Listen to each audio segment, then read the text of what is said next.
Hello everyone, welcome back to the next video. In this video I will show you how to speed up or slow down a video in Flutter for Android using the Media3 transformer library. So let's get started. So here is one video. Now this video is from a network URL. This is not from my local device, and if you see, this video is almost 25 seconds long. I'll click on this convert button. What it will do is that it will speed this video twice, because that's what I have applied over here. If you see, twice.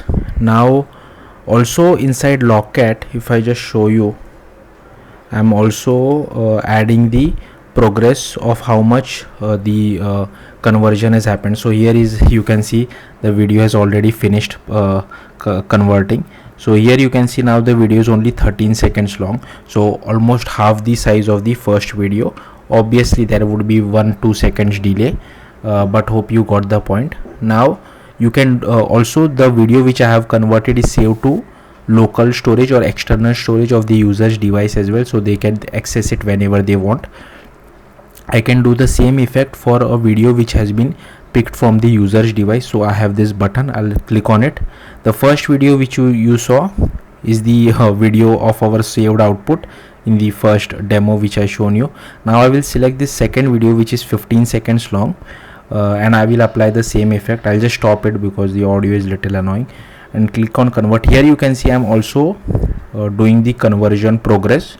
So the first value which you see is the progress state. The second value which you see 52, 58, 63 is actually the how much conversion has happened. So here you can see the original video was 15 seconds and the converted video is almost 8 seconds long, so almost half. You can also slow down the video if you want to. Just change this value to 0.5 and it will slow it down for you. Okay, so I can just play the video again, but before so here you can see the conversion didn't reach till 100 because the video is firstly very short. Also I have added 500 milliseconds delay, but you can know that if the value for progress state goes to 0, that means conversion has happened. Also there is this on completed on error callback which we get every time the conversion has finished or errored out. Okay, that's the one thing. Now some of you might be wondering that I don't want to click on this convert button. As soon as as soon as a user selects a video, or if I am playing a video from a network URL, it should be automatically the speed effect should automatically be applied. So here I have changed the speed of my video to 0.5. You will also have to change the speed of your audio to 0.5. So there are two things. This is for your video, this is for your audio. Okay, make sure both of them are same. And what I'll do now is that to the original video itself, so the original cat video was around 25 seconds long. So what I will do, I will uncomment this line. So as soon as I run my application, the original video of cat, it will start playing, but it would be almost, I guess, oh sorry, there is one more thing. We can't apply this effect to the original video. That's not possible, it will not work. Yeah, sorry on my part, but obviously you will see that this is not this is a drawback of the Media3 transformer. Here you can see it is still 25 seconds long, and it has applied this weird effect to our video because our video is doing a lot of janking effect. So don't apply this. Sorry about this, in case if you are confused. Okay, I'll just remove this, we don't need this. Okay, I'll play my video again. Okay, now it will play the original cat video again, and I just wanted to show you the slowdown effect as well, so that you guys know what I'm talking about. Okay, I'll just remove this. So this is the original cat video. Okay, 25 seconds long. I'll pause it for now and I'll click on convert. Then this will do the conversion for us. Now it will take a little bit of time, so be patient. In the meantime, I'll just show you the code. So here is our Flutter project, and here I've just refactored this my homepage widget. So it is a stateful widget. This is the video URL of the cat video. Change it to whatever you feel like. This is our method channel. Then I have taken one text button as well, and on click of it, we just pick video from the user's device, and once we have the URL, we just applied it to our video URL variable. Okay, so the output is ready. I'll just show it to you. Here you can see now the output is almost 50 seconds long, so hopefully you guys can see it. So here you can see 50 seconds long. It is an extremely slow video. So yeah, that's it.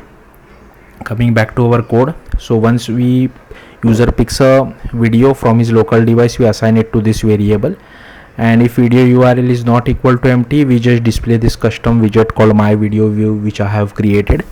So if you see my video view.dart, firstly it takes a video URL, and we have also created key so that our widget should be updated every time we provide a new video URL to this particular widget.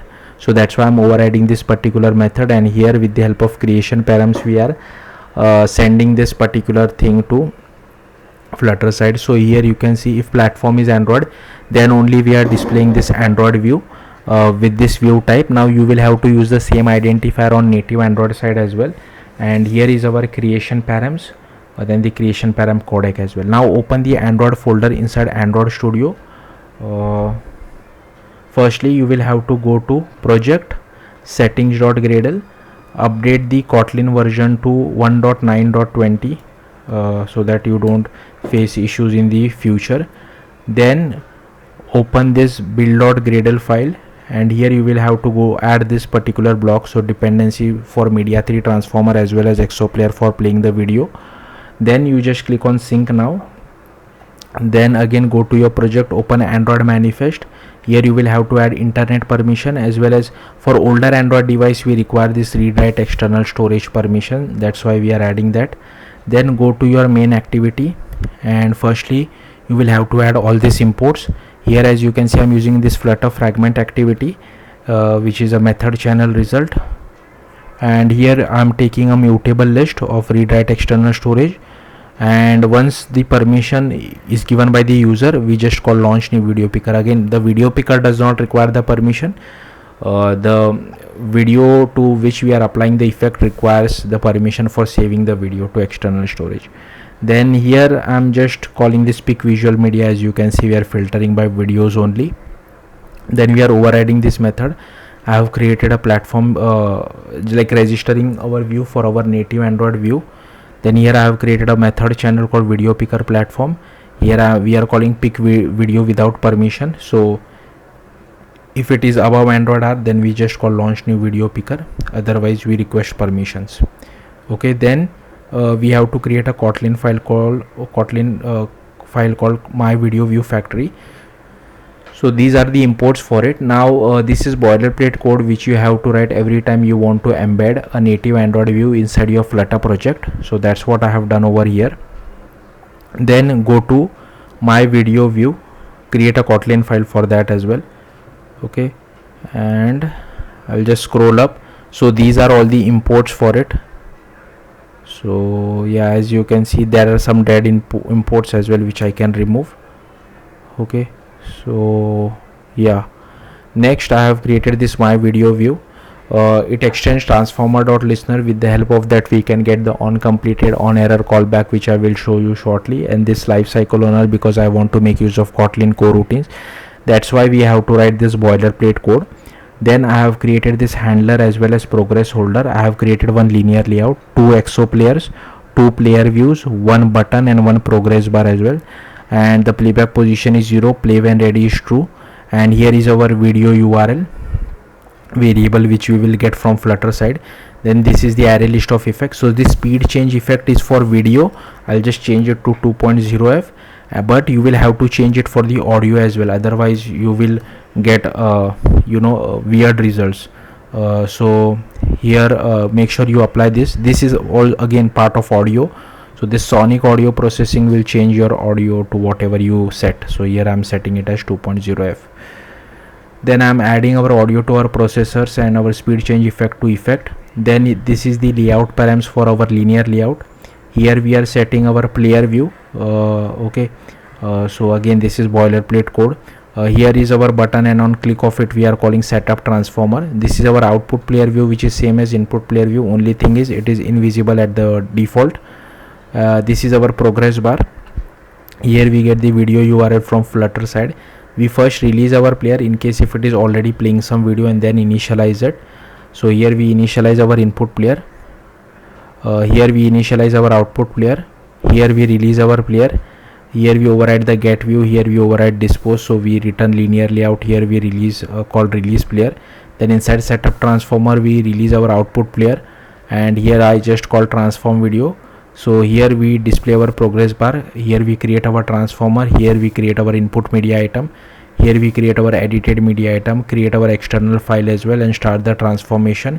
And here we track the progress state as well as the actual progress. This is the 500 milliseconds delay. This is how we create an external file. Just copy paste it. Even I have done the same thing from Stack Overflow.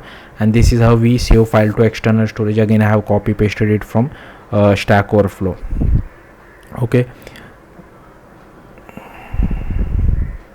then here we are overriding on completed and on error. So inside on completed we display our output player, initialize it, save file to external storage, hide our progress bar. In case of error we hide output player and progress bar and just display a toast message.